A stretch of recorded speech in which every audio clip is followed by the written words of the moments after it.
Islamic council recommendation की हैसियत रखता है, उसको मानना लाजमी नहीं है।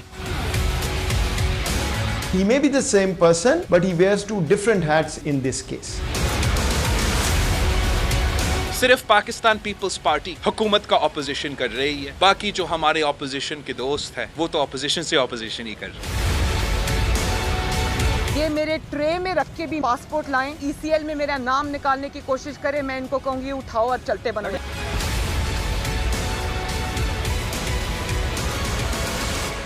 भाई warm welcome to news line, मैं हूं डॉक्टर मारिया जुल्फिकार खान। कुछ दिनों से एक मसला जो है वो एक मुअम्मा बना हुआ है, और साथ साथ अगर कहा जाए एक मजाक बना हुआ है तो शायद ये भी गलत नहीं होगा। नए फाइनेंस मिनिस्टर आते हैं हमाद अजहर साहब, ECC का इजलास बुलाते हैं और under the guidance of the commerce minister which happens to be the prime minister as well, वो ये डिसाइड करते हैं कि इंडिया से कपास और चीनी और उसके साथ साथ धागा जो है वो उन्होंने इंपोर्ट करना है। उसके बाद ये फैसला जाता है कैबिनेट में, और वहां पर प्राइम मिनिस्टर ये इस बात की मुखालफत करते हैं और ये कहते हैं कि ये तो हम नहीं कर सकते, ये तब तक नहीं हो सकता जब तक चीजें इंडिया के साथ नॉर्मलाइज नहीं होती वीज़ा-वी द कश्मीर इशू। अब सवाल यहाँ पे ये हो रहा है कि जिस वक्त ये अनाउंसमेंट हुई, और जाहिर है हमाद अजहर साहब ने कोई इनफरादी कैपेसिटी में तो ये अनाउंसमेंट नहीं की थी, जब ये अनाउंसमेंट हुई तो पूरी दुनिया में एक खलबली मच गई कि पाकिस्तान और इंडिया की जो ट्रेड है वो रिज्यूम हो रही है, क्योंकि उससे पहले भी आपको पता है कि कुछ दिनों से ये कयास आराइयां हो रही हैं कि कुछ दोस्त ममालिक जो हैं वो हालात बेहतर करने की दोनों ममालिक में कोशिश कर रहे हैं। लेकिन इन लेस देन 24 आवर्स ये होता है कि जी इसका जो ये फैसला है ये रिवर्ट हो जाता है। तो अब सवाल ये उठ रहा है कि ये हो क्या रहा है, डिसीजन मेकिंग कौन कर रहा है वहां पर, और किस तरह जो है प्राइम मिनिस्टर, ये कहा जा रहा है कि जी prime minister wears two hats.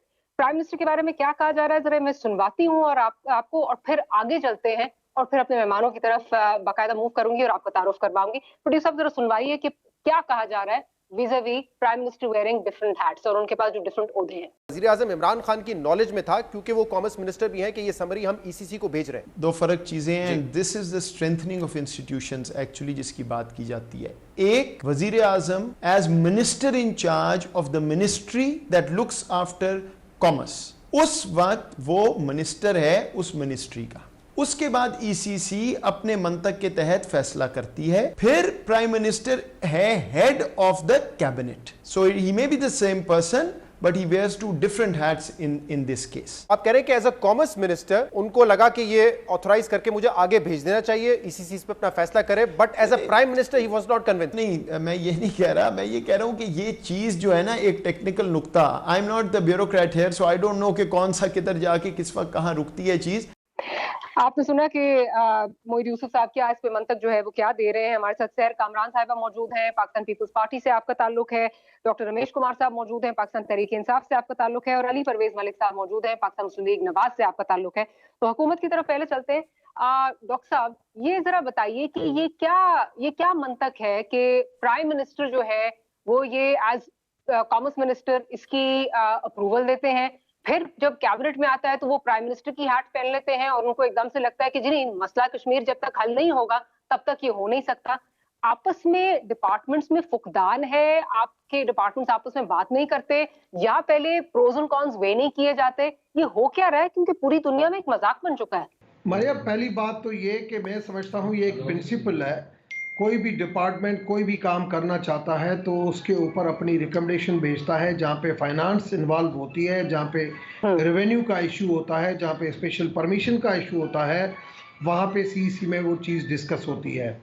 और वो एक डिस्कस हुई, और डिस्कस के होने के बाद दरअसल इंटरनेशनल जब इशू डिस्कस होता है किसी भी बिजनेस का, तो उसमें फॉरेन मिनिस्ट्री का इनपुट लिया जाना चाहिए था, जो CEC में नहीं लिया गया। वहाँ पे CEC के अंदर भी ये ज़रूर FPR की तरफ से कहा गया कि हमारी तरफ से विजन ये है, हमारी तरफ से विजन ये है कि ये होना चाहिए। फिर भी अगर आप समझते हैं, और उन्होंने यही रिकमेंडेशन दी FPR ने कि ये होना चाहिए, मगर आप फॉरेन मिनिस्ट्री से अगर अपना व्यूज लेना चाहें तो आप लें, जिसके ऊपर CEC ने कहा कि अगर हम फॉरेन मिनिस्ट्री से ये लें, इससे अच्छा ये है कि हम समझते हैं कि FBR की रिकमेंडेशन और रेवेन्यू की जो कलेक्शन और जो उस हवाले से हम रिकमेंडेट करके कैबिनेट को भेजते हैं, कैबिनेट के अंदर फॉरेन मिनिस्ट्री वैसे ही मौजूद रहती है, तो वो दोनों आपस में डिस्कस ओपनली हो जाएगा। और मैं समझता हूं ये वाहिद गवर्नमेंट है जहां पे वीकली इन चीजों को डिस्कस किया जाता है, 4-4 घंटे कैबिनेट की मीटिंग होती है, एक अच्छी डेलिब्रेशन होती है। डेलिब्रेशन के बाद ये डिसाइड किया गया कि पाकिस्तान कि ये इसमें कोई शक नहीं है कि बिजनेस और फॉरेन पॉलिसी एक सेपरेट, आप अपने डिप्लोमेटिक टाइज जो है, आप चाइना के साथ इंडिया का इतनी बड़ी दुश्मनी है जैसे हमारी है, मगर आप $100 बिलियन का बिजनेस है, तो ऐसे पहले भी था। इस वक्त कम से कम आर्टिकल 370 की जो जब तक वो रिवोक नहीं करता तो मेजॉरिटी अथॉरिटी, और मैं समझता हूं डेमोक्रेसी यही है कि कैबिनेट ने अपने डिसीजन को एंडोर्स किया कि नहीं, ये हम समझते हैं कि हमारी पार्टी का ये मौक़िफ़ था, चाहे इसमें कितना भी फाइनेंशियल लॉस हो, मगर ये चीज होना चाहिए। अच्छा डॉक्टर साहब, कथा कलामी की माजरत चाहूंगी, आपने बिल्कुल एक मेरा ख्याल है सियासी बात की, लेकिन मैं जरा मेहमानों की तरफ चलती हूँ, अली भाई की तरफ चलती हूँ। एक जो चेन ऑफ कमांड है वहां पे कहीं नजर नहीं आ रहा। बिल्कुल कह रहे हैं कि मिनिस्ट्री ऑफ फाइनेंस का इनपुट होता है, मिनिस्ट्री ऑफ फॉरेन अफेयर्स का होता है, लेकिन यहाँ पे वो मिनिस्ट्री सारी गायब नजर आई। And at the end of the day the buck stops at the prime minister इस पे गो अहेड देते हैं, और उसके बाद हमाद अज़हर साहब को बेचारा को बलि का बकरा बना दिया जाता है कि जैसे सारा शायद उन्हीं का जो है वो ब्रेन चाइल्ड था। अली साहब, अब क्या चेन ऑफ कमांड ये नहीं है कि अगर एक रिक्वेजिशन आती है तो कॉमर्स मिनिस्ट्री उसके अपनी सिफारिशात जो है वो भेजती है, फाइनेंस डिपार्टमेंट इन्वॉल्व होता है, कैबिनेट डिवीजन के पास ये जाता है, कैबिनेट डिवीजन ईसीसी का एजेंडा सेट करता है, प्रिंसिपल सेक्रेटरी ऑफ पीएम के पास जाता है, वो अप्रूवल देता है, फिर ईसीसी का इजलास होता है जो कि प्राइम मिनिस्टर की आशीर्वाद से जो फाइनेंस मिनिस्टर है वो चेयर करते हैं। क्या ये चेन ऑफ कमांड नहीं है सारी? अगर एक पूरा जो है वो अगर देखा जाए कि किस तरह डिसीजन मेकिंग होती है, जो डॉक्टर साहब समझा रहे हैं, मुझे तो इस वक्त समझ नहीं आ रही है। बिस्मिल्लाहिर्रहमानिर्रहीम। बहुत शुक्रिया डॉक्टर साहिबा। अब देखें, आपने बिल्कुल ठीक कहा कि जो यूजुअली जिस तरह से चीज़ों को अनफोल्ड करना चाहिए वो तो वही तरीक़ेकार है जो आपने बताया, बट अनफॉर्चुनेटली मैं मुईद यूसुफ साहब जितना बड़ा या डॉक्टर रमेश जितना बड़ा कोई यहाँ पे साइंटिस्ट तो हूँ नहीं कि इनकी ये जो कन्वर्टेड किस्म की लॉजिक है, कन्वोल्यूटेड किस्म की लॉजिक, इसको मैं समझ सकूँ। पर मैं गुजारिश आपसे बार बार यही करूँगा, और आपने सब्सिक्वेंटली वो करेक्ट भी कर दिया कि वो हमारे 2 दिन के फाइनेंस मिनिस्टर के ऊपर इतना बोझ ना डालें, बिकॉज ये वक्त के वजीर आजम ने उनको हिदायत दी थी जो उन्होंने ईसीसी में दोबारा बताई, और उसके बाद ये जिम्मेदारी सिर्फ और सिर्फ वजीर आजम साहब के पास आती है। और मैं गवर्नेंस के असूल के ऊपर आने से पहले डॉक्टर साहिबा मैं गुजारिश ये करूंगा, आप जब भी कोई काम करने लगते हैं तो मुझे बताएं उसका पहले स्ट्रेटेजिक आप क्लियरेंस लेते हैं और उसके बाद टैक्टिकल डॉक्यूमेंट्स बनाते हैं कि टैक्टिकल डॉक्यूमेंट्स पहले बनाते हैं और स्ट्रेटेजिक क्लियरेंस बाद में लेते हैं? मैं तो एक बुनियादी असूल पूछ रहा हूं आपके साथ, जहां तक मेरी नाकिस अकल चलती है आपको पहले स्ट्रेटेजिक क्लियरेंस ऑब्टेन करनी होती है और उसके बाद ये आप छोटे छोटे स्टेप्स कि आपने किस तरह से वहां पे उनका फॉरेन अपना एम्बेसडर भेजना है नहीं भेजना, ट्रेड बहाल करनी है नहीं करनी, दीज आर टैक्टिकल थिंग्स। तो आप स्ट्रेटजी को क्लियर करके करे बगैर अगर आप इस किस्म की हरकत करते हैं तो सिर्फ ये आपकी बदनीयती नजर आती है। अब जो coming to the events of that day, मैं गुजारिश आपसे ये करूंगा कि मुझे डॉक्टर साहब से ये भी जरा पूछ दीजिएगा कि जी हमने ये ट्रेड सस्पेंड क्यों की थी? अगर हमने ट्रेड इसलिए सस्पेंड की थी कि आर्टिकल 370 को रिवोक कर दिया गया था, तो आज क्या उसको दोबारा से बहाल कर दिया गया है कि हम ट्रेड को बहाल करने जा रहे हैं, या हमने पहले कोई गलती की थी, ब्लंडर किया था और हमें ट्रेड सस्पेंड ही नहीं करनी चाहिए थी क्योंकि हमारे लिए कश्मीर की कॉज कोई वक़्त ही नहीं रखती, चाहे हमने किताबों के अंदर ये कहने की कोशिश की कि हम उनके एम्बेसडर बन के जाएंगे? तो मेरा उसके बाद जो दूसरा बुनियादी नुक्ता है वो ये है। और उसके बाद डॉक्टर साहिबा, now coming to the technical part of the things, मुझे ये बताएं कि ये कौन फैसला करेगा कि जी हम कॉटन को अलाउ कर देंगे, चीनी को अलाउ कर देंगे, पर पॉलिएस्टर को अलाउ नहीं करेंगे? जब आप इस किस्म की चेरी पिकिंग करते हैं तो इसके अंदर ना सिर्फ आपकी नालायकी नजर आती है पर बदनीयती भी साथ साथ नजर आती है, क्योंकि लगता है आप फिर किसी मखसूस पॉकेट ऑफ इंडिविजुअल्स को, अपने किसी एटीएम्स को नवाजने के लिए इस किस्म की स्कीमें निकालना चाहते हैं। अनफॉर्चुनेट है कि नेशनल इश्यूज के ऊपर भी हम सियासत करते हैं, अपनी दुकान चिपकाने की कोशिश करते हैं और हमें इस चीज का एहसास नहीं है कि वहां पे इस मुल्क के किस तरह से जो इमोशंस हैं वो कश्मीरी अवाम के साथ और जो वहां पे जेनोसाइड हो रहा है उसके साथ टाइड हैं। But I am grateful to you media as a whole जिन्होंने इस इशू को रेज किया और इनको मुंह की खानी पड़ी। डॉक्टर साहिबा, मैं जरा सैर साहिबा की तरफ भी चलूं। सैर साहिबा, कितना बड़ा मजाक हमारा बन गया है, और जब prime minister as commerce minister उसको मूव कर रहे हैं और एक्सेप्ट कर रहे हैं, अपनी आशीर्वाद दे रहे हैं, और उसके बाद जब वो प्राइम मिनिस्टर की बकौल उनके एडवाइजर्स की टोपी पहनते हैं तो वो उसको रिजेक्ट कर देते हैं, तो shouldn't then the commerce minister be held accountable? फिर क्या उनकी अकाउंटेबिलिटी नहीं होनी चाहिए? शुक्रिया डॉक्टर मारिया। देख, सबसे पहले तो मैं ये समझती हूँ कि what a sad state of affairs. क्या आप ये देखिए कि आपने अभी स्टेटमेंट सुनाया पाकिस्तान के नेशनल सिक्योरिटी एडवाइजर का। मैं ये कहूँगी कि जहाँ पर ये क्वालिटी, ये सोच और ये स्टेटमेंट हो नेशनल सिक्योरिटी एडवाइजर की, तो वहाँ नेशनल सिक्योरिटी पे तो कोई बात करना बनता ही नहीं है। फिर Imran Khan Ahmad Niazi as a commerce minister वो एक फैसला लेते हैं, जब वो ये फैसला लेते हैं तो ना उनको यूएन रेजोल्यूशन याद रहती हैं, ना उन्हें कश्मीर पे पाकिस्तान की पोजीशन याद रहती है, ना उनको भारतीय एट्रोसिटीज याद रहती हैं, और वो एक फैसला लेते हैं कि उन्होंने ट्रेड करनी है, और ना उनको ये नजर आता है कि पाकिस्तान के अंदर जो है एक एग्रीकल्चर मुल्क है। आपने पाकिस्तान में जो एग्रीकल्चर है हमारी कॉटन को, हमारी क्रॉप्स को फरोग देने के लिए क्या काम किया, ठीक है, वो उसका कॉमर्स मिनिस्टर है। उसके बाद प्राइम मिनिस्टर इमरान खान अहमद न्याजी साहब उस कॉमर्स मिनिस्टर के फैसले को बिल्कुल जो है मुस्तरद कर देते हैं।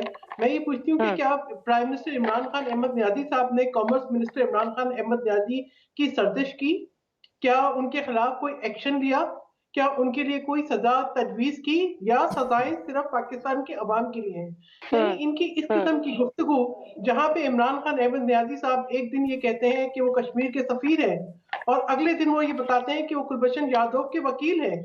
एक तरफ वो कहते हैं कि जी तमाम जो है वो राब्ते जो है जब तक कश्मीर के अंदर सूरत हाल मामूल पर नहीं आ जाएगी तब तक बहाल नहीं होंगे, और दूसरी तरफ वो कुलभूषण यादव के लिए ऑर्डिनेंस लेकर पहुंच जाते हैं। देखिए, जहां तक मैं ये समझती हूँ कि आपको 370 की बात तो आप करते हैं ना, आपके खत में ना आपकी किसी गुफ्तगू में यूएन रेजोल्यूशन का जिक्र होता है जो कि गारंटी करती हैं right of self determination to the people of Jammu and Kashmir. तो मैं ये समझती हूँ कि ये जो कंफ्यूज पॉलिसीज हैं, ये जो इनकी बौखलाहट है, इसी से अंदाजा हो जाता है कि पाकिस्तान में आज जो बहरान है उनकी वजह क्या है। Lack of transparency in the very important foreign relations. आप पाकिस्तान आज दुनिया भर में तन्हा हो चुका है और पाकिस्तान के इंटरेस्ट कॉम्प्रोमाइज हो रहे हैं। ये रोज पाकिस्तान को एम्बेरस करने के लिए एक नया तरीका क्यों निकालते हैं? इनको इस बात का भी जवाब देना होगा। मुझे यकीन करें, मुझे ये बात मेरे ज़हन में पुख्ता होती जा रही है कि ये सारी बातें सिर्फ बेवकूफ़ी नहीं है, ये सारी बातें सिर्फ नालायकी नहीं है, ये सारी बातें सिर्फ नातजुर्बेकारी नहीं है। ये एक सोचा समझा एजेंडा नजर आता है, जहां पे पाकिस्तान के असास, पाकिस्तान के जो फॉरेन पॉलिसी के बुनियादी असूल, पाकिस्तान की गवर्नेंस, पाकिस्तान के इंटरेस्ट हर रोज कॉम्प्रोमाइज हो रहे हैं। तो ये चीजें जो है, यानी आपने किया कराया कुछ नहीं, वो कहते गिलास थोड़ा खाया पिया कुछ नहीं, गिलास थोड़ा 12 नहीं। तो आपको हासिल कुछ नहीं हुआ, आपने मजाक बना दिया पाकिस्तान को। एक दिन आप जो है वो अप्रूव करते हैं समरी, और उसके जो है शादियाने इधर से उधर बचते हैं, बहस चल सकती है, तमाम जो है आपके रुफका और आपके वज़रा जो है उसके लिए जो है दलाइल देने लगते हैं। अगले दिन आप टोपी बदलते हैं। ये टोपियां बदल के आप क्या करना चाहते हैं पाकिस्तान के अवाम के साथ? मैं ये समझती हूँ कि this is very sad state of affairs, और नहीं करना चाहिए था। आपका पॉइंट आ गया। मुझे एक छोटी सी ब्रेक लेनी है। ब्रेक से जब वापस आएंगे तो मौजू को, गुफ्तगू को यहीं से आगे बढ़ाएंगे।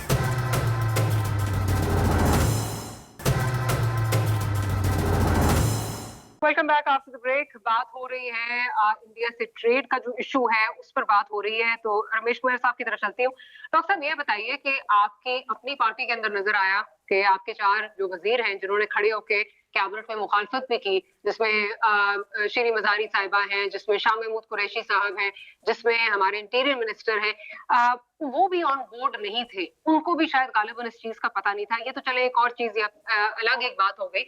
अपनी पार्टी को भी आप ऑन बोर्ड नहीं ले सके तो ऑपोजिशन तो मेरा ख्याल है बहुत ही दूर की बात है। कि आप ये नहीं समझते कि इतना सेंसिटिव सब्जेक्ट है, स्पेशली जब से 5 अगस्त हुआ है उसके बाद से तो बहुत ही सेंसिटिव सब्जेक्ट है। तो आप नहीं समझते कि अगर ये आपने काम करना भी था तो इसको पार्लियामेंट में लाया जाता ताकि इस पे कंसेंसस होता, होना है नहीं होना, जिस तरह भी करना है, ये एक सेंसिटिव इशू है, इसको पार्लियामेंट में लाना चाहिए था। देखिए, 2 चीजें हैं मारिया। पहली चीज तो ये कि आपने कहा कंसेंसस गवर्नमेंट का कंसेंसस, जो डिसीजन गवर्नमेंट लेवल पे होते हैं वो पार्टी मीटिंग में नहीं होते हैं, और वो ऐसे कैबिनेट में ही डिस्कस होती है चीज़ें, और कैबिनेट में जो चीज़ें डिस्कस होती हैं वो कैबिनेट से बाहर नहीं आनी चाहिए। तो मैं तो समझता हूँ कैबिनेट की चीज़ें बाहर नहीं आनी चाहिए थी, जो इतना बाहर जो मुख्तलिफ मीडिया के ऊपर खबरें चल रही हैं। कैबिनेट के अंदर डिस्कस हुआ और ओपनली सारे लोगों ने इसको डिस्कस किया। कुछ लोगों ने क्या क्या होना चाहिए, कुछ लोगों ने क्या क्या होना चाहिए। आज देखें काम ये आज भी जो बिजनेस का है, ट्रेड, ट्रेवल, टूरिज्म, जहाँ जहाँ पे जिन जिन मुल्कों के अंदर इख्तलाफ रहे हैं वहाँ पे ये चीज़ें बंद नहीं हुई है। अली परवेज मलिक की बात सही है कि जिस टाइम पे बंद हुई उस टाइम पे एग्रेसिव डिसीजन क्यों किया गया। मैं समझता हूँ माजी में भी ऐसे पाकिस्तान की हिस्ट्री के अंदर बहुत सारी चीज़ें हुई हैं कि कैलकुलेटेड चीज़ें होनी चाहिए कि आप जिस टाइम पे भी कोई एग्रेसिव डिसीजन एक बगैर प्रैक्टिस से हटके अगर आप करते हैं तो उसके फ़ायदा है हमें या नुकसान है, उन दोनों चीज़ों को देखा जाता है, उसके बाद किया जाता है। तो एक तो वो स्टेप जो था मैं समझता हूँ उसको भी रिकंसीडर करना चाहिए था और इतना जल्दी आर्श में नहीं होना चाहिए था। मगर होने के बाद अब FBR ने, फाइनेंस ने, कॉमर्स ने एक अपना इनपुट दे दिया और उस डिसीजन के हवाले से जो उन्होंने इनपुट दिया उस डिसीजन के ऊपर मैं भी कायल हूँ, उस डिसीजन के ऊपर अली भी कायल है क्योंकि हम समझते हैं कि डिसीजन उनका बेहतर था। कौन से वाले प्राइम मिनिस्टर कायल थे? Prime minister Imran Khan? कौन सा वाला इमरान खान कॉमर्स मिनिस्टर या इमरान खान प्राइम मिनिस्टर? कौन से वाले कायल थे? देखिए बात ये है कि मैं ये तंजिया इन चीजों के ऊपर नहीं जाता हूँ। आपको पता है, मैं अली को भी पता है, अली मेरा छोटा भाई है, आप समझे कि मेरा भांजा है, मेरी इनकी माँ जो है वो मेरी बहन है। तो मैं आपको सिंपल में ये बताऊं कि प्राइम मिनिस्टर ने एज ए कॉमर्स जो भी समरी मिनिस्ट्री में आती है वो कैबिनेट में डिस्कशन के लिए आती है, उसका जो इनपुट होता है वो परमिशन देता है कि हाँ मैंने ये समरी देखी और ये डिस्कस है और इसको कैबिनेट में फॉर डिस्कशन लिया जाए। सर अग्री, मैं तो ये नहीं कह रही आपने करना है नहीं करना, इसको लेके जाए पार्लियामान में, इस पे कंसेंसस हो, इस पे कोई एक यूनिफॉर्मिटी हो, साबित कदमी हो। मैं सिर्फ ये कह रही हूँ ये ना हो कि आप एक दिन कहें जी अनाउंसमेंट कर दें आपका फाइनेंस मिनिस्टर ये करने जा रहे हैं, अगले दिन कहा जाए कि जी नहीं ये तो नहीं कर सकते जब तक कश्मीर का मसला हल ना हो। वो बेचारा आपकी शक्ल देख रहा है कि मैंने तो प्राइम मिनिस्टर साहब आपकी खेल पे ये बात की। ECC के अंदर क्या हुआ, फाइनेंस मिनिस्टर ने उसके बारे में बताया कि ECC ने आज इस चीज को रिकमेंडेशन दी है कि ये ट्रेड जो है वो दोनों मुल्कों के बीच में चीनी के हवाले से या कपास के हवाले से खुलना चाहिए। ठीक, उसने अपनी एक रिकमेंडेशन थी, कैबिनेट ने उसे डिसएग्री किया। अब इसको दोबारा अपने स्ट्रेटेजिक जो चीजें हैं उनको देखते हुए स्ट्रेटेजिक पोजीशन भी देखनी चाहिए, फॉरेन रिलेशन भी देखना चाहिए, उन सारी चीजों, अपनी फाइनेंस को भी देखना चाहिए कि हमारा फाइनेंशियल कितना लॉस है, उन सारी चीजों को देख के ठीक है दोबारा देखना चाहिए। ये इतना बड़ा इशू बनाया गया है कि जितना इशू है नहीं। चले सर, मेरा ख्याल है अगर आप भी ऑपोजिशन में होते और नवाज शरीफ साहब ऐसा कोई काम करते और आप PMLN नहीं PTI में होते तो मेरा ख्याल है आप भी यही कहते। आप मुझे पुरानी जानती है, मैं अपोजिशन में हूँ या गवर्नमेंट में हूँ। जी मैं हमेशा सही और हक की बात करता हूँ, मैं गलत बात नहीं करता। चले जी, चले ठीक है सर, ये तो आपका पॉइंट आ गया। लेकिन इस पे मैं सिर्फ ये पूछना चाह रही हूँ अली साहब से भी और खैर साहिबा से भी, और फिर अगले मौजू की तरफ जो है वो मूव करेंगे। अली साहब, जब भी हमने देखा है कि कोई भी नई हुकूमत आती है विज़ावी इंडिया, एक बड़ा उसका हार्ड स्टांस, जो ऑपोजिशन होती है उस वक्त की ऑपोजिशन होती है उसका बड़ा एक हार्ड स्टांस होता है। क्या आप नहीं समझते कि अगर ये चीजें करनी है, आपकी हुकूमत भी तिजारत चाहती थी, उस पर आप पे इल्जाम लगाए गए, मोदी का यार वगैरह वगैरह, आज वही इल्जाम इमरान खान साहब पे भी लग रहे हैं। क्या आप समझते हैं कि कोई हमें एक कॉमन एजेंडा जो है वो होना चाहिए जिसमें हम फिर आगे मतलब नेशनल पॉलिसी को उसी तरह फिर ड्राइव करें? ये ना हुकूमत चेंज हो तो एक दूसरे पे इल्जाम तराशी और ये गद्दारी की सियासत जो है वो चलती रहे। वेरी वैलिड ऑब्जर्वेशंस डॉक्टर साहिबा। मैं गुजारिश सिर्फ ये करूंगा, उससे पहले मुझे 1 मिनट अपने बड़े भाई को जवाब देने दीजिएगा, क्योंकि इन्होंने जिस काबीना की मीटिंग्स की कॉन्फिडेंशियलिटी का हमें यहाँ पे लेक्चर दिया ना, तो मुझे काइंडली याद दहानी कराइएगा कि पिछले महीने ये पहली दफ़ा नहीं हुआ कि काबीना के अंदर से वज़ीर आज़म साहब ने अपना ब्रॉडकास्ट नेशन के आगे पेश किया। तो ये उस काबीना की मीटिंग की यहाँ पे हमें कॉन्फिडेंशियलिटीज़ एंड इंस्टीट्यूशंस की रिस्पेक्ट की यहाँ पे हमें दर्स दे रहे हैं। मुझे तो फ्रेंकली फ्रेंकली इनके कॉलो फेल के अंदर इतना बड़ा तजाद है कि समझ नहीं आया ये क्या कह रहे हैं। और दूसरी बात मैं आपको रिपीट कर दूं, मैंने ये नहीं कहा कि जब हमने ट्रेड सस्पेंड की है वो बहुत अग्रेसिव डिसीजन था। मेरी जाती ओपिनियन में कौमों की हिस्ट्री में ऐसे मौके आते हैं जहां पे आपको खुददारी को over any other monetary benefit choose करना चाहिए, और यकीनन हमने उस वक्त किया और सारी कौम ने इनके पीछे आके खड़े हुए। डॉक्टर साहब, now coming to your question, आपने बिल्कुल ठीक कहा, इस मुल्क के अंदर पिछले 5-6 साल के अंदर जब इमेच्योर सियासी पार्टियां आगे आई हैं ना, तो ये कल्चर यहां पे बहुत फरोग पा गया है कि हम यहां पे हुब्बुल वतनी के सर्टिफिकेट बांटना शुरू हो गए हैं। हमने पहले वजीर आजम को, खास तौर पे ऐसे वजीर आजम को जिनको इस मुल्क की अवाम ने 3-3 दफा इलेक्ट किया, हमने उनके ऊपर क्या क्या इल्जाम नहीं लगाए, और मुझे बताएं वो कौन आदमी था जो ये इल्जाम लगाता था। पर चलें, देर आए दुरुस्त आए, अगर वो एहसास रखते हैं कि उन्होंने इस मुल्क के अंदर गलत ये रवायात डाली हैं और आज इसको ठीक करना चाहते हैं, तो डॉक्टर साहब मुझे बताएं किसी आदमी की कमजरफी का हम क्या इलाज करें? ये तो बहुत छोटी चीज है। हमारे ऊपर जब इसी मुल्क की तरफ से फाइटर जेट्स ने हमारे ऊपर अटैक किया था और सारी कौम जो है वो उस वक्त अपने वजीर आजम की तलाश में थी, जब सारे सर्विसेज चीफ आके पार्लियामेंट हाउस के अंदर बैठ गए थे और उन्होंने हमें कहा कि भाई वजीर आजम साहब, लीडर ऑफ द हाउस हैं आप, आए हमें बताएं कि हमने इस इंसिडेंट को किस तरह से रिस्पॉन्ड करना है ना, हम इसके लिए बड़ी से बड़ी कुर्बानी भी देने को तैयार हैं। ऑपोजिशन ने क्या कोई शर्त रखी उस वक्त? बिल्कुल कोई शर्त नहीं रखी। बट डॉक्टर साहबा, लेट मी जस्ट क्लोज, आप मुझे बता दें यहां पे जज बन के कि वो कौन सा आदमी था जिसकी कुर्सी खाली थी उस वक्त, और उस वक्त भी वो अपनी जिम्मेदारी के लिए राइज ना कर सका और कौम को समेट ना सका। तो हम ऐसे लोगों के साथ, ऐसे किरदार के साथ किस तरह से इस मुल्क को समेटने की कोशिश करें, इसका मैं आपके ऊपर और आपके व्यूअर्स पे छोड़ देता हूं। सहर साहिबा की तरफ भी यही पॉइंट। सहर साहिबा, अब आप क्या समझती हैं? क्या ये समझती हैं कि मोदी का यार है, गद्दार है, या इंडिया का जो ये यारी का सर्टिफिकेट मिलता है मुख्तलिफ हुकूमतों को, जो भी हुकूमतें वक्त होती है उससे मिलता है, नून लीग को मिला, आज पीटीआई को भी जो है वो मिल रहा है, चीजें इससे आगे निकलनी चाहिए और हमारी सियासत जो है vis-a-vis इंडिया, उसमें कोई एवोल्यूशन होनी चाहिए। जो भी पॉलिसी है, ट्रेड करनी है नहीं करनी, बजाय इसके कि हम एक मजाक बन जाए। देखिए मालिका, पहले तो रमेश कुमार साहब ने कहा कि टोपियों के ऊपर कि मैं ऐसी बातें नहीं करता गैर संजीदा। मैं ये जरूर कहूंगी कि ये जो टोपियों वाली कहानी है, ये इस्तेलाह जो है, ये हमने नहीं कहा, ये आपकी नेशनल सिक्योरिटी एडवाइजर ने कहा, ये फवाद चौधरी साहब ने कहा, ये मोहित यूसुफ साहब ने कहा, और हमें ये बताया नेशनल टेलीविजन के ऊपर कि वजीर आजम टोपियां बदलते हैं और टोपियां बदलने से उनके फैसले भी बदलते हैं। तो इसमें ये देखना चाहिए कि गैर संजीदगी कहाँ है। हम तो यही नुक्ता उठा रहे हैं कि अहम तरीन कौमी सलामती के मामला के ऊपर भी गैर संजीदगी है।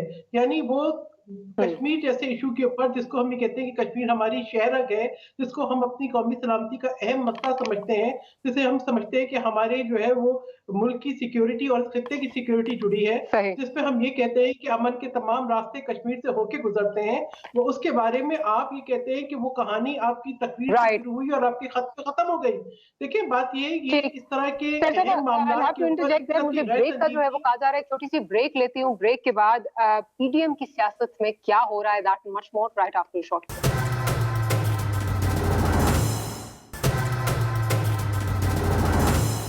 Welcome back after the break. PDM की सियासत में उतार चढ़ाव जो आ रहे हैं, उसमें गुज़िश्ता दिन ये खबर आई कि जो ऑपोजिशन पार्टीज हैं, जो 8 ऑपोजिशन पार्टीज हैं, उन्होंने 2 फैसले किए हैं। एक तो ये कि वो यूसुफ रजा गिलानी साहब को as leader of opposition in Senate नहीं मानेंगे। दूसरा उन्होंने ये कहा है कि एएनपी और पीपल्स पार्टी से जो है वो वजाहत मांगी जाएगी। मौलाना फजलुर रहमान से रिक्वेस्ट करेंगे कि उनको शो कॉज नोटिस इशू किया जाए दोनों पार्टीज को, कि उन्होंने बाप से जो है वो वोट क्यों लिया, और अगर वो कोई सैटिस्फैक्टरी जवाब ना दे सके तो उसके बाद फिर डिसाइड किया जाएगा कि उनका फ्यूचर क्या होगा। अब ये खबरें आई और उसके बाद फिर ये आज खबर आई, आज बिलावल भुट्टो साहब खैरपुर में जो है वो सहाफियों से गुफ्तगू कर रहे थे, तो वहां पे उनसे सवाल हुआ कि 4 तारीख को आपने सीईसी की मीटिंग बुलवानी थी, जिसमें आपने डिस्कस करना था कि इस्तीफे देने हैं, लॉन्ग मार्च क्या, वो किस तरह चीजें पीडीएम के साथ आगे कैसे चलना है।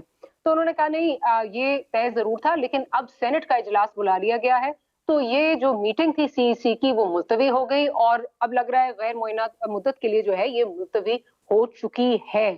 तो लगता यही है कि पीडीएम की जो टूट फूट है वो अब काफी वाज़ेह तौर पर सामने नजर आ रही है।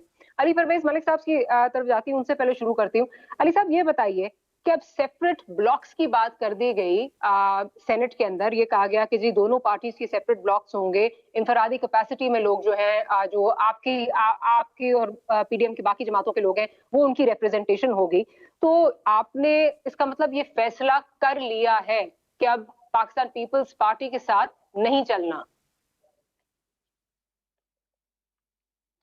डॉक्टर साहिबा, before going into without going into the merits के जी पीडीएम को बनाना क्यों पड़ा था, मैं आपके बिल्कुल सवाल के ऊपर आ जाता हूं। देखें, हम यहाँ पे 10-11 जो पार्टीज थी उनकी अपने सेपरेट पॉइंट ऑफ व्यूज़ हैं। यहाँ तक तो मैं हर पार्टी के पॉइंट ऑफ व्यू की जो मैं रिस्पेक्ट भी करता हूँ और मैं उनको अप्रिशिएट भी करता हूँ। और जहाँ तक पीपल्स पार्टी ने हमसे डिसएग्री किया कि हमें टाइम चाहिए और हम रेजिग्नेशंस के ऊपर जाके अपनी सीई से पूछना चाहते हैं, सीईसी से, तो यहाँ तक तो मैं हजम करने को तैयार हूँ। बट देखें, जो असल में डिसअपॉइंटिंग एंड डिसहार्टनिंग चीज़ है ना, वो ये है कि अगर हम अपनी कमिटमेंट से बैक ट्रैक करें, क्योंकि अगर हम अपनी कमिटमेंट से बैक ट्रैक करेंगे तो वहां पे डिस्ट्रस्ट की ये एनवायरनमेंट और ज्यादा ग्रो करेगी और ज्यादा फले फूलेगी, और इसका सिर्फ और सिर्फ डायरेक्टली या इनडायरेक्टली बेनिफिट आज की नालायक हुकूमत के ऊपर जाएगा। तो ये मेरा बुनियादी नुक्ता है। देखें, अब जो leader of the opposition in senate का मामला है, जब वहां पे ये पीडीएम के लेवल के ऊपर ये मामला तय हो गया कि एक एक पोजीशन जो तीनों बड़ी पार्टीज हैं उनको दी जाएगी, तो फिर it was the discretion of Pakistan Muslim league Nawaz. नहीं, वो तो चले अली साहब कलामी की बात इसको बनाना चाहते हैं। अगर अब ये आप जो सेपरेट ब्लॉक्स की बात कर रहे हैं, ना सिर्फ ये सेपरेट ब्लॉक्स हैं, आपका 249 का जो इलेक्शन है वो भी आप एक दूसरे के अगेंस्ट जो है वो लड़ेंगे। शो कॉज नोटिस की बात हो रही है, गैर मुअय्यना मुद्दत के लिए जो है वो मुलतवी हो गया है सीईसी का इजलास। तो इसका मतलब कि अब राहें जुदा हो रही हैं या आपको होती भी नजर आ रही हैं? Let's just do a logical deduction. मैं डॉक्टर साहबा इसी के ऊपर आ रहा था कि जो ये इस किस्म की जब हम बातें करते हैं कि जी हम सीईसी को फर्दर डिले कर रहे हैं, इससे ये फिजा और ख़राब होगी। अगर मैं उसका यहाँ पे बैठ के आपको जवाब दूं कि जी के सेनेट भी सेशन के अंदर है, नेशनल असेंबली भी सेशन के अंदर है, तो ये तो अच्छी बात है कि सारे के सारे जो इनके नॉमिनीज होंगे, सारे के सारे जो लीडर्स होंगे वो मोस्टली इस्लामाबाद के अंदर होंगे, तो इसको जल्दी कन्वीन कर लें। पर मैं गुजारिश आपसे सिर्फ ये करूंगा कि देखें, हमें जो एक चीज समझने की जरूरत है वो ये है कि ब्लॉक्स चाहे अभी बने हैं, पर पीडीएम की अपनी एक मीटिंग कॉल होनी है जिसके अंदर बिलावल साहब से और एएनपी से ये पूछा जाएगा कि उनके क्या तहफ़्फ़ुज़ात थे जिसके ऊपर उन्होंने ये बैक ट्रैक करके ये यूनिलैटरल फैसला किया। And I would just like to request कि जी इस चीज को सेंसेशनलाइज करने के बजाय we just wait for Peoples Party and ANP to come back to us and say कि उनकी क्या मजबूरी थी, उनको क्यों बाप के जो कैंडिडेट से उनकी अगर आप दोनों के अगर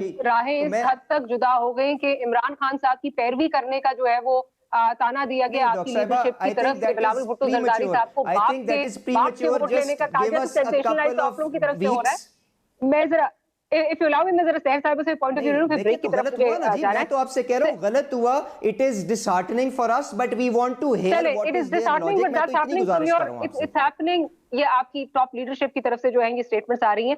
सहर साहिबा, मुझे ये बताइए कि अभी कोई टाइमलाइन नहीं दी गई सीईसी की मीटिंग के लिए, और जिस तरह अली साहब कह रहे हैं अगर पार्लियामेंट इन सेशन है या सेनेट इन सेशन है तो that's all the more reason आप ये पार्टी की सीईसी बुलाइए और इस मामले को जो है खत्म करें। तो फिर हम ना ही समझे पीडीएम की राहें जुदा हो रही हैं पीपल्स पार्टी के साथ। देखिए मारिया, पहली बात है कि मैं कोई इमेच्योर स्टेटमेंट नहीं देना चाहती। मैं समझती हूँ कि हम लोग जितने लोग भी सीनियर पोजीशंस पे हैं, हमें बहुत सोच समझ के बात करनी चाहिए, क्योंकि कहीं भी बात जो है वो वापस नहीं आती। पहली ये बात है कि पाकिस्तान की पीपल्स पार्टी की सीईसी की मीटिंग होनी है, वो पीपल्स पार्टी की सीईसी में इकट्ठा होना है। हमने कब कहा कि वो मीटिंग हमारी इस्लामाबाद में होगी? ठीक है, साबित सदर आसिफ अली, लेकिन मीटिंग अब कब हो रही है साहब? अब नहीं 26 को लॉन्ग मार्च का, फिर 4 का इंतजार मिल रहा है।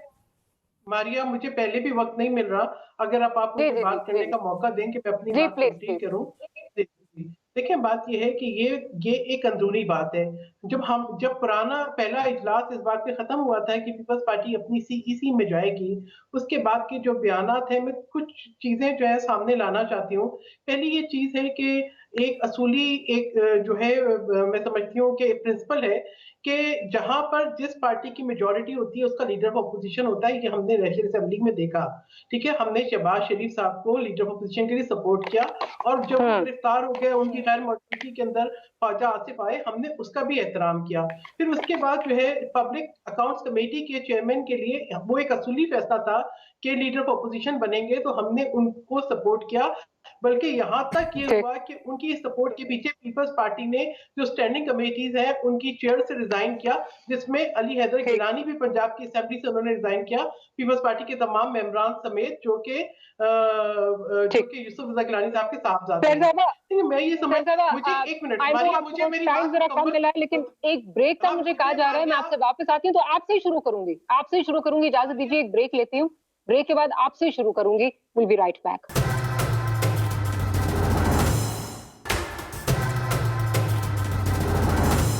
Welcome back after the break. Sahar साहिबा की तरफ जाऊंगी। सहर साहिबा, आप अपनी बात कंप्लीट कीजिए, साथ साथ मुझे ये बता दीजिए कि क्या शहबाज शरीफ साहब के खिलाफ भी आप कुछ मूव करने जा रहे हैं, जैसे आप लोगों ने कहा था या इंदिया दिया था? बात कंप्लीट कीजिए। देखिए, पहली बात है, पीपल्स पार्टी किसी इमेच्योर मूव की तरफ नहीं जाएगी। अहम बात यह है कि उस पीडीएम की मीटिंग के बाद जब हमने कहा कि हम सीईसी पे जाएंगे, तो ऐसा माहौल क्यों क्रिएट किया गया, और यूसुफ रजा गिलानी साहब के चेयरमैन सेनेट के इलेक्शंस के बाद उन 2 दिनों में ऐसा क्या हुआ कि एक तासुर बनाना शुरू किया और इस किस्म के बयानात आने शुरू हुए जिनसे जो है वो आप एक डिस्ट्रस्ट क्रिएट हो। अगर ये कोई अंदरूनी कोई बात है, कोई अंदरूनी इख्तलाफात हैं या कोई रिलीफ है कि पीडीएम का जो बेसिक स्ट्रक्चर है उसको नुकसान पहुंचे, देखिए बेसिकली हमें ये एक बड़ी कॉज को सामने रखना होगा कि पीडीएम का मकसद इस वक्त क्या था, और जिस पर हम बहुत अच्छे तरीके से चल रहे थे और हमारी एक के बाद एक कामयाबी थी। उस दिन जब मीटिंग के अंदर भी ये सवाल हुआ कि हम इस्तीफे दे देते हैं, उसके बाद क्या होगा, क्या हम बाई इलेक्शंस पे नहीं जाएंगे, और अगर हम बाई इलेक्शंस पे नहीं जाएंगे तो फिर क्या होगा, और क्या हुकूमत बाई इलेक्शंस पे करवाएगी या हुकूमत गिर जाएगी। ये तमाम सवाल थे जिनके जवाब नहीं थे। तो ये मैं समझती हूँ जिस तरीके से एक पूरा माहौल खराब हुआ है, उसको लेके मैं तो ये सोचने पे मजबूर हूँ कि क्या ऐसी, ये मेरी अपनी एक जाती राय है, क्या पीडीएम को नुकसान पहुंचाना, कमजोर करना और दरारें डालना, इसके अंदर क्या कोई शॉर्ट टर्म इंटरेस्ट है, कोई रिलीफ है या कोई इंटरेस्ट है या नहीं? थोड़ा सा यहाँ क्लैरिफाई करना चाहूंगी कि जो ये बात आ रही है शहबाज शरीफ के इस्तीफे की, आप ही के कैंप से जो है ये बात आई थी, पीपल्स पार्टी की तरफ से कहा गया था कि अगर यहाँ पे एक टिट फॉर टैट रिएक्शन होगा। डॉक्टर साहब जरा अली साहब बिल्कुल थोड़ा सा टाइम रह गया, जरा डॉक्टर साहब का पॉइंट ऑफ व्यू ले लूं इस पे। डॉक्टर साहब, दोनों जमातें एक दूसरे पे इस वक्त जो है वो मलबा गिरा रही हैं। मेरी बहन ने जो यहाँ पे ये बातें की हैं सिर्फ इमटेरियल है, पीडीएम का अपना एक गवर्नेंस स्ट्रक्चर मौजूद है, वहां पे ये तहफ़्फ़ुज़ात रेज करें, यकीनन हल निकल आएगा। अली, आप अभी बहुत मतलब टाइम लगेगा, आपको ये मीटिंग होने दे, सीनियर सियासतदान वो ये तय कर लेंगे मामला, सीनियर सियासतदान वो तय कर लेंगे मामला, वो समझते हैं। चले बिल्कुल, मैं तो यही दवा की है जी। अली साहब की जमात जो है वो इन पे इल्जाम लगा रही है, इनकी जमात जो है वो उन पे इल्जाम लगा रही है। लगता है कि पीपल्स पार्टी ने कम से कम आपके साथ अब आगे कुछ मामला जो है वो तय होने जा रहे हैं और असेंबली का माहौल जो है वो खुशगवार होगा, क्योंकि पीपल्स पार्टी की सपोर्ट आपको होगी। देखिए, मैं पीपल्स पार्टी की सपोर्ट हो या नहीं हो, और दुश्मन का दुश्मन दोस्त होता है, ये 2500 नहीं सर, मैं गिलानी साहब को सपोर्ट कर रही हूँ, उन्होंने कहा कि हम इलेक्टोरल रिफॉर्म्स पे चलेंगे आगे और माहौल खुशगवार रखेंगे, इसलिए कह रही हूँ। नहीं, वो तो होगा, चलो ये अच्छी बात है। हर पार्लियामेंटेरियन का और सीनियर पॉलिटिशियन का उतना ही रोल होता है कि पार्लियामेंट का वक़ार बुलंद करे और पार्लियामेंट के जो है वो माहौल को बेहतर करे। देखिए, बात सिंपल में ये है कि मैं कोई ज़्यादा क्रिटिसिज्म तो नहीं करूँगा, मगर मैं समझूंगा कि पाकिस्तान डेमोक्रेटिक अलायंस था, तो डेमोक्रेसी अगर आपस में ही डेमोक्रेसी नहीं है और एक पीपल्स पार्टी ने एक जो पता फेंका कि भाई मैं आते हैं अपना ये सेनेट में आते हैं, इलेक्शन लड़ते हैं, फिर जो कुछ हुआ और जो एक किस्म के साथ सीनियर लेवल के ऊपर जो रंजिशें पैदा हुई है, मैं समझता हूँ यहाँ पे जो मैं हमेशा ये कहता हूँ कि मफादात की सियासत है। तो पाकिस्तान के अंदर जो मफादात की सियासत होती है, वही मफादात की सियासत यहाँ पे नजर आई। जब अपना मफाद किसी भी पॉलिटिकल पार्टी को मफाद पूरा हुआ नजर नहीं आया, तो उसने उसको ऊपर नीचे कह दिया, उसने उसको ऊपर नीचे कह दिया।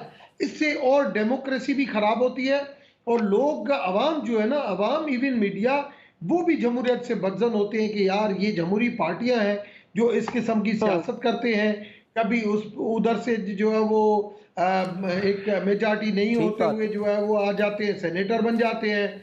फिर जो है सेनेटर और एक तरफ जो है पीडीएम को दिखा देते हैं कि हमने अपने वोट ऑफ कॉन्फिडेंस की बात की थी, तो उस वक्त वो जश्न इकट्ठे मनाते हैं, मगर साथ में जब हारते हैं तो फिर जो है वो तला चौधरी का जो है वो ट्वीट भी आ जाता है और फिर जो है वो आपस में बिलावल साहब का भी जो वो जवाब आ जाता है। वो वोट दिया गया। डॉक्टर साहब मुझे प्रोग्राम यहाँ पे क्लोज करना है। डॉक्टर साहब आपका बहुत शुक्रिया, अली भाई आपका बहुत शुक्रिया, सैयद साहब आपका बहुत शुक्रिया। लेकिन आखिर मैं ये जरूर कहूंगी कि पीडीएम का फ्यूचर आज की जो अनाउंसमेंट हुई है कि कैंसिल हो रही है कल की CEC meeting Pakistan Peoples Party की, तो काफी जो है वो ब्लीक लग रहा है मुझे फ्यूचर। और डॉक्टर साहब की ये बात बिल्कुल सही है कि यहाँ पे हमारे मुल्क में मफादात की सियासत होती है, अवाम की सियासत नहीं होती। We'll see you tomorrow. Good night and Allah.